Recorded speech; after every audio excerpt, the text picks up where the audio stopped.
Hey everyone, I'm Casey with CReeves Makes.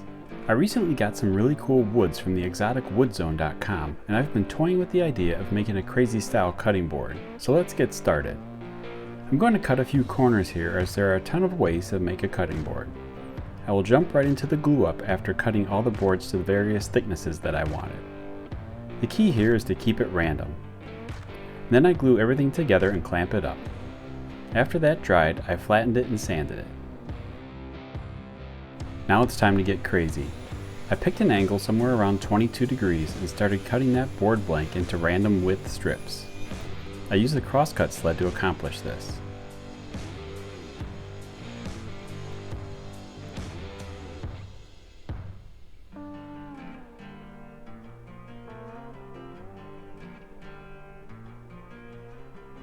After all the strips were cut, my wife and I flipped and switched them all around until we found a pattern that we liked most.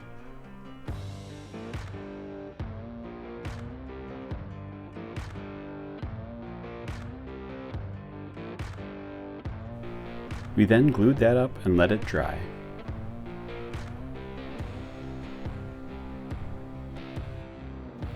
After drying, it took several passes through the drum sander to get the board cleaned up.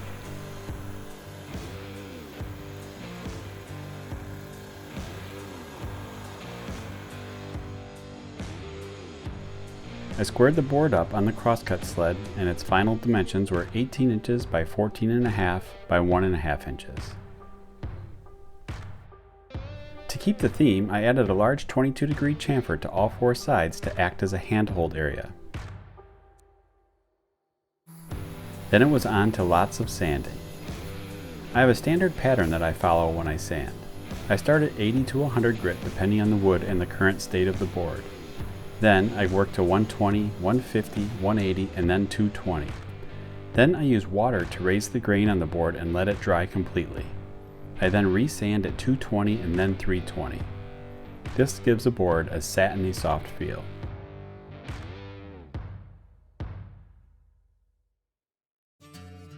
One last detail that I like to add is a counterbore for the rubber feet. This allows the board to sit low to the countertop while staying in place. Be sure to pre-drill the screw holes. You don't want the screw to split the wood at this point. Now all that was left was the oiling process. I like to use a giant tub of mineral oil and let the board soak overnight. Then the next day I use a butcher block conditioner to buff the board until it has a nice satin sheen.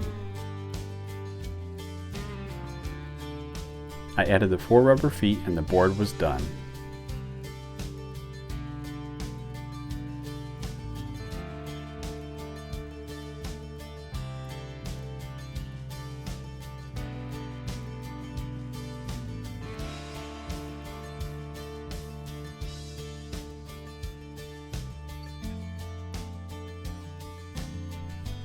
Please leave me a comment down below and let me know what you think of this board. We call this board Fire and Spice as the character of the Padauk and Bloodwood give it that rich autumn feel. Thanks for watching this quick video and I hope you enjoyed the process as much as I did. If you like this video and want to see more like it, please click the like button and don't forget to subscribe to keep up on my projects. I'm Casey with CReeves Makes and thanks for watching.